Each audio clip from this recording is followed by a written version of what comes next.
젊은이들이 갖고 싶은 직업 가운데 이른바 사자가 붙은 직업, 그 중에 판사, 변호사, 검사라고 하는 직업이 있습니다.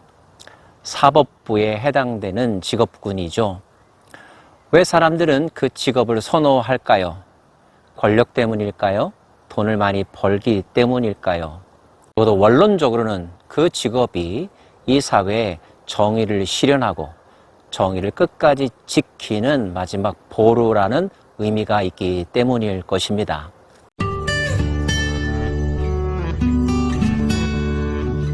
모든 사람들이 정의를 존중하고 정의의 질서를 잘 지켜야 하지만 그것이 무너질 때가 있죠. 힘으로, 권력으로 자기가 하고 싶은 일들을 무작정, 무한정 집행하려고 하는 사람들 때문에 사회는 더욱더 혼란스럽죠.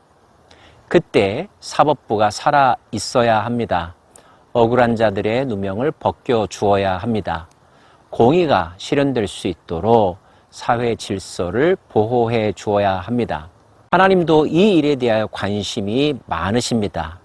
하나님의 뜻이 선포되고 실현되는 나라가 되어야 하기 때문이죠. 하나님은 신들의 모임 가운데 서시며 하나님은 그들 가운데 재판하시느니라. 신들의 모임이라고 하는 표현이 나옵니다. 엘로힘이라고 하는 단어까지 썼기 때문에 하나님을 의미하는 영적인 존재를 의미하는 것으로 해석할 수 있지만 저는 문맥에 맞춰서 해석을 한다면 여기에서 신들의 모임이란 재판관 또는 통치자들을 의미한다고 이해하셔야 합니다. 그러므로 이 말씀은 하나님은 모든 재판관들의 모임 가운데 계시며 그들을 재판하시는 분이다 라고 하는 뜻입니다. 재판관의 재판관이란 말이죠. 그 하나님께서 재판관들에게 이렇게 책망하십니다. 너희가 불공평한 판단을 하며 악인의 낯을 보기를 언제까지 하려느냐.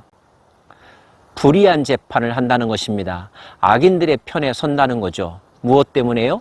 자기들의 사적인 불이한 이익 때문에 말입니다. 돈을 받고 재판의 결과를 왜곡시킨다든지 증거를 조작하거나 인정하지 않는다든지 하는 사법 질서의 교란 행위가 일어난다면 정의는 사라지게 될 것이고 약한 자들은 더 이상 기댈 곳이 없게 될 것입니다. 가난한 자와 고아를 위하여 판단하며 곤란한 자와 빈궁한 자에게 공의를 베풀치며 가난한 자와 궁핍한 자를 구원하여 악인들의 손에서 건질지니라 하시는도다. 하나님은 그런 일이 일어나서는 안 된다고 말씀하십니다. 특별히 가난한 자, 고아, 과부, 사회 신분상에 있어서도 열악한 위치에 있을 뿐만 아니라 경제적인 어려움도 동반하게 되죠. 재판을 받고 싶지만 돈이 없어서 소송을 걸 수 없는 사람들도 있습니다. 적어도 공의로운 재판이란 그들에게 귀를 열고 경청하며 사실관계를 파악하며 진실을 밝히 드러내는 데에 힘을 쏟아야 한다는 것입니다. 필요하면 국고를 지원해서라도 말이죠. 그래서 국선 변호인이라고 하는 제도가 있고 법률구조공단이라고 하는 조직이 있지 않습니까? 한국의 경우에 말입니다. 하지만 그럼에도 불구하고 제대로 된 법적 보호를 받지 못한다고 하는 안타까움과 불만의 목소리들이 적지 않습니다. 왜 그럴까요?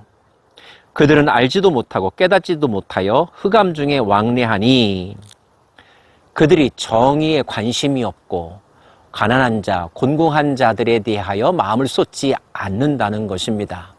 흑암 중에 왕래한다는 말은 뒷거래를 하고 어둠의 일을 서슴지 않는다는 거죠. 결과적으로 땅의 모든 터가 흔들리도다. 국기문란이라는 말이 있죠. 사회 기본 질서가 무너진다는 것입니다. 이렇게 되면 어느 누구도 바르게 살려고 하지 않을 것입니다. 주먹은 가깝고 법은 멀다라고 하는 가치관이 세상에 팽배하겠죠. 유전무죄, 무전유죄라고 하는 또는 권력이 있으면 다 빠져나갈 수 있고 권력 없는 사람들만 감옥에 갇힌다라고 하는 생각들이 널리 퍼져가게 될 것입니다. 그런 세상이 제대로 경영될 수 있을까요? 그런 세상에서 어린 시절을 보낸 청년들이 미래에 대한 소망을 가질 수 있을까요?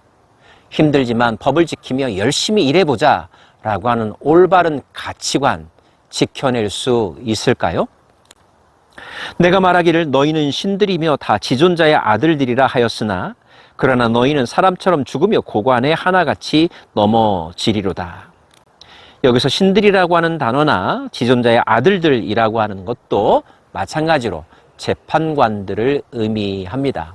하나님이 부여하시는 권위로 말미암아 세워진 중요한 직책이라는 거죠. 그러나 그들은 자신의 직업이 하나님께서 직접 주신 거라고 하는 거룩함의 의미를 잃어버렸습니다. 세속화되었다는 것입니다. 물질주의화 됐다는 것입니다. 그래서 하나님은 말씀하십니다. 너희는 다른 사람들처럼 죽게 될 것이다. 다른 통치자들처럼 쓰러지기도 할 것이다. 결코 너의 그 직업의 타이틀이 너를 끝까지 지켜주지 못한다는 것입니다. 그 직업의 권위는 그 일에 종사하는 사람들이 소명에 합당하게 그 일을 행할 때에 어렵고 힘들지만 정의를 지켜내려 몸부림칠 때 비로소 존경도 받고 권위도 더욱더 견고하게 세워진다는 거죠. 하나님이여 일어나사 세상을 심판하소서. 모든 나라가 주의 소유이기 때문입니다. 억울한 마음을 품은 자가 많은 세상, 법을 지키면 손해본다라고 하는 생각이 가득한 세상, 그런 세상일수록 이런 기도가 끊어지지 않을 것입니다. 하나님이여, 하나님이 직접 심판하여 주십시오. 이 세상의 심판자들을 심판하여 주십시오. 그래서 무너진 정의를 다시 세워 주십시오. 국법 질서를 회복시켜 주십시오. 부르짖고 부르짖을 수밖에 없다는 것입니다.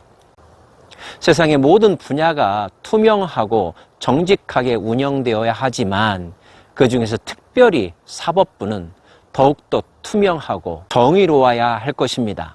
개인의 이익에 대한 욕심이 작동해서는 안 됩니다. 불이한 거래나 권력욕과 물질욕이 작동해서는 안 됩니다.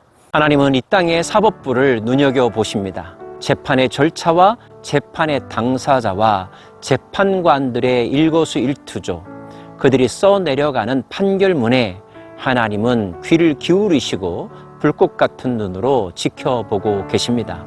불의한 재판관은 하나님에게 심판받을 것입니다. 재판관들의 재판관이신 하나님이 계시다는 사실을 한순간도 잊어버리지 마십시다. 기도하겠습니다.